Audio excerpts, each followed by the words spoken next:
If your business is generating revenue, which we all hope it is, and you already have clients and a proven offer that works, then your podcast should be performing at the same level. And by performing, I mean seeing the ROI of clients and sales and leads, email subscribers, all the things, any and all the things. Podcasts that are performing are from businesses that are not treating it like just another piece of content that they have to publish. That's just one more thing on your to-do list. We don't need that. We need to treat it like the foundation of your marketing, a leveraged asset bringing in revenue.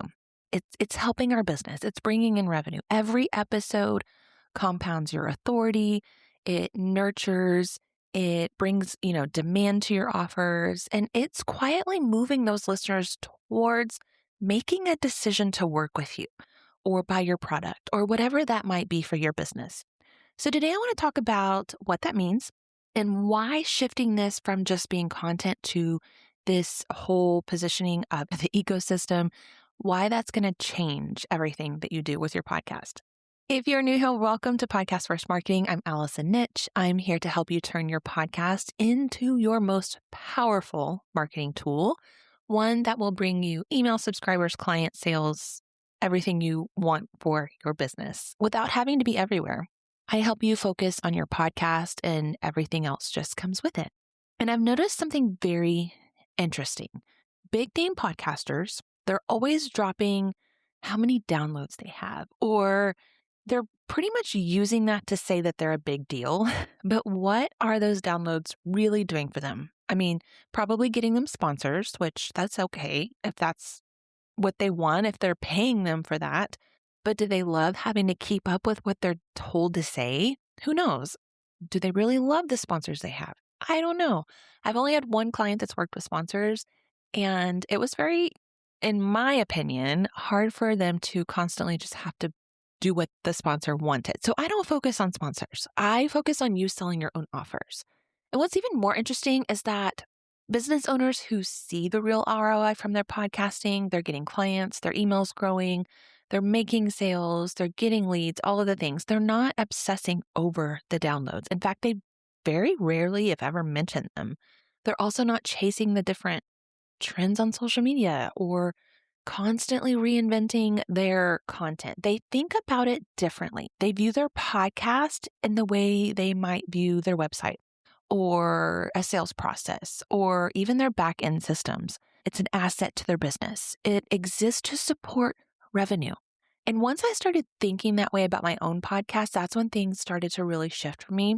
And I chose not to record more episodes in a month. I know I've talked about this before. And I started to treat my podcast as if it is going to sell for me, not just another piece of content that I have to post about, because I know a lot of people that some friends of mine have even stopped their podcast because they're like, I can't keep up with it.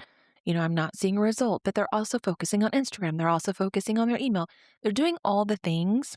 But when you focus on something as a whole ecosystem, that makes it a lot different.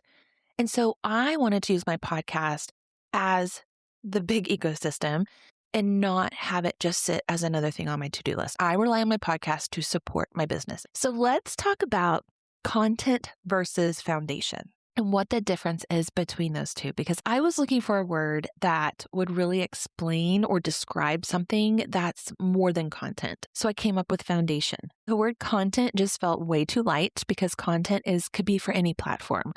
And content can actually feel like it's something you're just posting to Instagram, but the foundation is what everything else relies on. So it's doing the most load-bearing thing, I would say. The foundation is what allows the growth to happen without everything collapsing under pressure. So again, you can replace the roof of your house, but the foundation, you could, I guess, but not so much. You would have to tear down the whole house. So when I say businesses treat their podcast like the foundation, here's what I mean. They're not treating their podcast as something they need to keep up with. They're treating it like that is the marketing that their business sits on top of. Like that markets their business. A lot of podcasters I am seeing are operating in content mode. Content mode asks questions like, what should I talk about this week? Or what sounds helpful to my audience? Feels relevant right now. when you're thinking in the mode of it being the foundation, or we could also use the term ecosystem, you're thinking of more, what is this episode designed to do? How's it going to work for me? Where does this sit in my sales process, my sales funnel, the sales ecosystem? How does this move someone closer to making a decision to wanting to work with me? That's the difference from thinking of it as content versus like, this is the whole marketing part of my business. When you think of it all like that, content is just filling up space, which is, what most do. They create an episode or have to talk about something just to have an episode go out. But when you're doing it as a part of a podcast first marketing system, the foundation, it's going to build the leverage, and leverage is what allows a business to scale without increasing your effort. This is why I talked about pretty recently about quietly selling. Your episode should be quietly selling for you. Everything else is kind of just a bonus. That doesn't mean you have to get rid of everything else. You can still have YouTube. You can still have Instagram. You can still have all the things. But when the podcast comes first, that is doing the most nurturing when your audience finds it. And we do talk about other things too. But here's what I want you to think about and why this matters. If you're still validating your offer, meaning you're still kind of testing ideas, then content might be enough for you. You're trying to just figure out what works. I get that. We all started there. My first podcast, that's what it was. So that's not to say that if that's what you're doing right now, that's anything bad. I mean, you have to start there. But if your business is already, let's say, quote unquote, working, you're making money with your business, you have the traction, you have the revenue, you have the solid offer, then your issue is it's not the amount of episodes that you have or what you've been talking about. It's your podcast might be producing some activity. I mean, people tell you they love your episodes, that they're listening all the time, but maybe they're not on your email list. They're not purchasing from you. And in that case, your podcast is not really producing that momentum that you're wanting. And this is where a lot of people give up. And we don't want to tolerate underperforming assets for very long. So we need to optimize it so that they do work. And that's where I come in. I'm going to help you do this. So let's talk about what treating your podcast like the foundation looks like. When a podcast is treated like the foundation or ecosystem, whatever you want to say, it has a defined role in your funnel, your client path, however you want to look at your sales funnel. Call it what you want, but it has to have a defined role. Your podcast should connect directly to your email growth. It should align with one core offer at a time. And I'll probably get into this more again in another episode, but having 5 or 6 different offers confuses your audience and they don't really know what they need. So I'm going to say that your podcast is aligning with one core offer at a time. Now, that doesn't mean you can't have a bridge offer, or for like me, my core offer is my intensive, but I will also talk about my audit or my blog builder GPT, anything like that. That's fine. You want to mention those things, but you want to have your podcast leading to one core offer. You want it supporting your authority. You want it to position you as an authority, that you are the expert in what you're talking about. And you want it to compound over time. We don't want it to just disappear into the feed because it was just kind of this like little extra episode. I mean, you can get listens to an episode years later. Okay. But that Instagram post a year ago, no, not happening. We are not posting episodes just to be consistent. Consistency, it's a term that gets thrown out there. You have to be consistent, yes, but consistency is not what's going to do it for you. You have to have intention behind it. You have to know what your episodes are doing. And for some of you, this is the realization that happens, that you need that alignment between your podcast and your offers. Maybe you're not talking about them enough. Maybe you're talking about them here and there. But probably what's most likely happening is you're talking about them in the wrong part of the buyer journey. We have to lead them to your offers. We can't just say, I have this, buy it. It's not going to work that way. So that's the deeper work that we do inside the podcast sales intensive.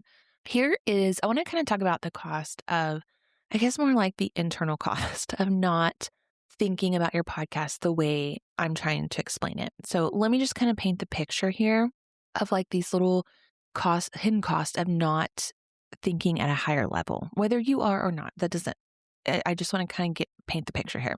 So here's what happens when a revenue generating business treats its podcast just like more content. Like I'm going to post this episode. It's up there. It's going out.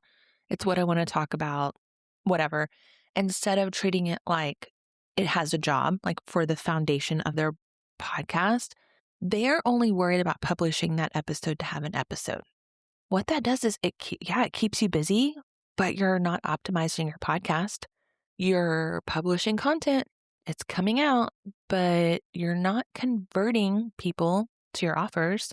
You're creating the episodes, you're creating the content, but it's not compounding into what you want it to. And eventually you start to question whether the podcast is even worth it. Has this happened to you? Do you know someone it's happened to? I have several people that I can think of, even past clients. And this happens far too often to so many great podcasters. They just need a bit of a tweak, but didn't give it enough time it deserved, or they didn't know that they needed to tweak it in any way. The podcast was great. It was just the whole system around it. And over the next few weeks, I'm going to be walking you through what upgrading the foundation, all the things requires. Because if you want your podcast to have this leverage in your business, that means you have to identify the bottlenecks between your podcast and your business. What are you leaving out? Where are the leaks happening? Where are people dropping off? You must align your sales ecosystem to your podcast. How are your offers fitting in? Not just random, I've got this offer here, go buy it.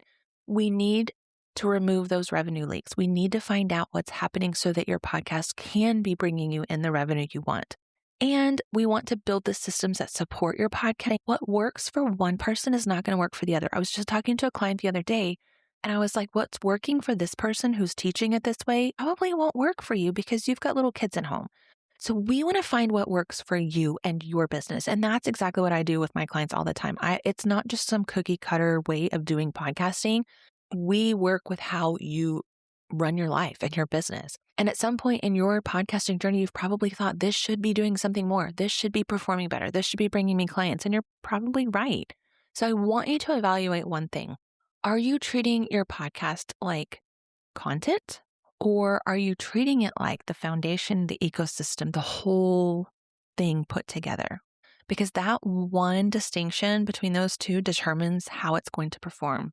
Thinking differently about your podcast is step one, but designing it differently is going to be step two. I want you to come back because next week we're going to be talking about what those bottlenecks are that are happening in most podcast marketing systems and why most businesses are not finding them. They're misdiagnosing what the problem is. They think the problem is, I just need to have better episodes or I need better content. So come back to listen to that one. And until next time, keep creating episodes that move your listener one step closer to becoming your client. I will see you here next week.